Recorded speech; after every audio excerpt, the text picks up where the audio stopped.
List आज ये सुनिए। लोगों के खुदायां हैं,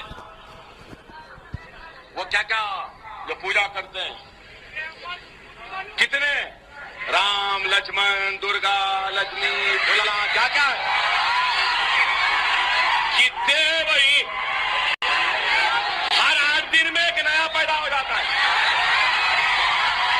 अब तो नए आ गए, गणेश थे वो थे महाराज, अब हनुमान जयंती आ गई, रामनवमी आ गई, लक्ष्मी मालूम थी, ये भाग्य लक्ष्मी आज तक नहीं सुने।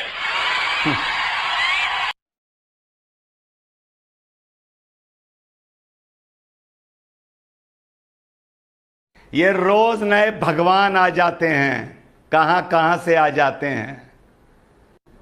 शर्म करो यार, शर्म करो, डूब मरो, डूब मरो। कहिए ये वीडियो भेज दूं, लाइव चलाइए। अगर नहीं, अगर गलती है, बिल्कुल है, अगर कोई ऐसी बात बोली है जो मुसलमान को बुरी लगी है, गलत शब्द का इस्तेमाल किया है, तो भेज दो नुपुर को जेल, बिल्कुल भेजो। लेकिन अकबरुद्दीन ओवैसी को गटर में भेजो, गटर में। इस्लाम का इंसाफ नुपुर में और अकबरुद्दीन ओवैसी में फर्क नहीं करता। इस्लाम का इंसाफ नुपुर और अकबरुद्दीन ओवैसी में फर्क नहीं करता। शर्म करो, शर्म करो मुसलमानों, जो अभी मैंने तुम लोगों को सुनाया है। अगर रत्ती भर भी ईमान बाकी है, रत्ती भर भी ईमान की हरारत बाकी है, तो सबसे पहले ओवैसी का गला पकड़ो और ओवैसी से कहो अपने भाई को 12 जूते पहले हैदराबाद के 4 मीनारा पे खड़े करके उसके मुंह पे लगाए। उन्होंने ओवैसी के लिए बोला कि बड़े ओवैसी जो है वो छोटे ओवैसी को समझाएं और जो भी तरीका हो उस हिसाब से बताएं कि ये हिंदुओं का अपमान मत करो। लेकिन उन्होंने ये नहीं कहा कि बड़े ओवैसी छोटे ओवैसी का सर तन से जुदा कर दें। मुझे ये बताइए, आप पूछ रहे हैं किस कानून में लिखा है, कानून की किताब में, कि गटर में फेंक देना चाहिए? किस कानून की किताब में लिखा है कि मुसलमान ये बोलेगा कि नुपुर शर्मा का सर तन से जुदा कर देना चाहिए? आपने कहा भाई उन्होंने माफी भी मांग ली और एफआईआर भी हो गई। एफआईआर अगर यही बयान किसी मुस्लिम ने दिया होता 10 बार अब तक जेल चला गया होता वो।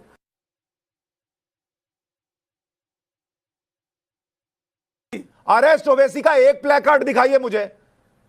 अरे भाई एक बात बताइए, आप उसको जामा मस्जिद की नमाज से क्यों जोड़ रहे हैं आप? अरे जामा मस्जिद के बाहर जो खड़े हैं नमाज ही पढ़ के निकले और उसके बाद कि हमारे देश का संविधान 70 साल पुराना है, लेकिन हमारे देश में जो धार्मिक भाईचारा है वो हजारों साल पुराना है।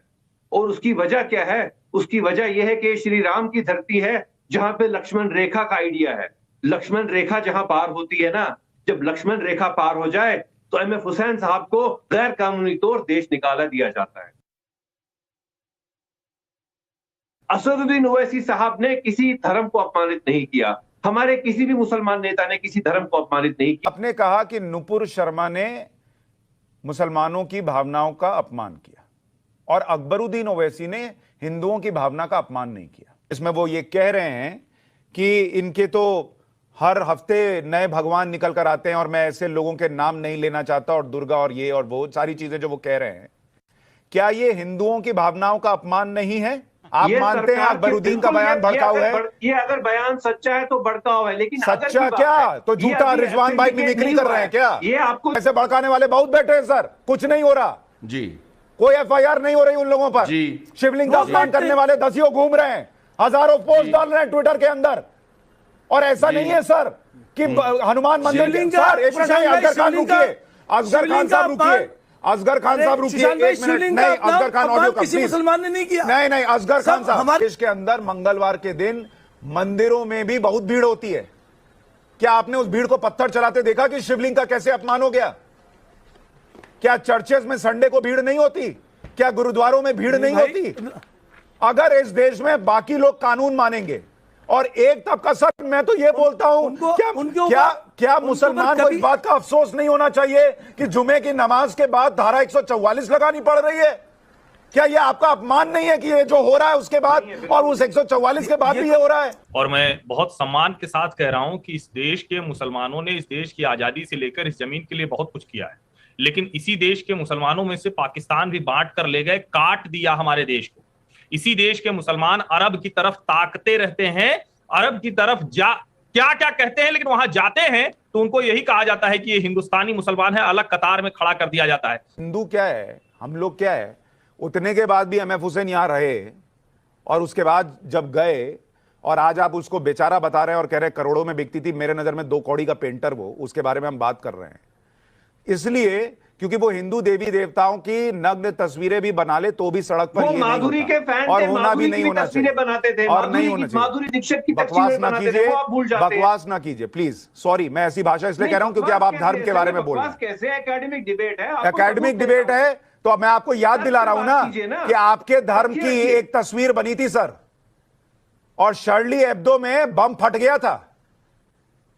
शार्ली एब्दो में बम फट गया था बॉस। अपने धर्म की आपको सारी चीजें समझ में आती हैं और दूसरे के देवी देवताओं की नग्न तस्वीर बनाने वाला बेचारा। दोस्तों आज के वीडियो में बस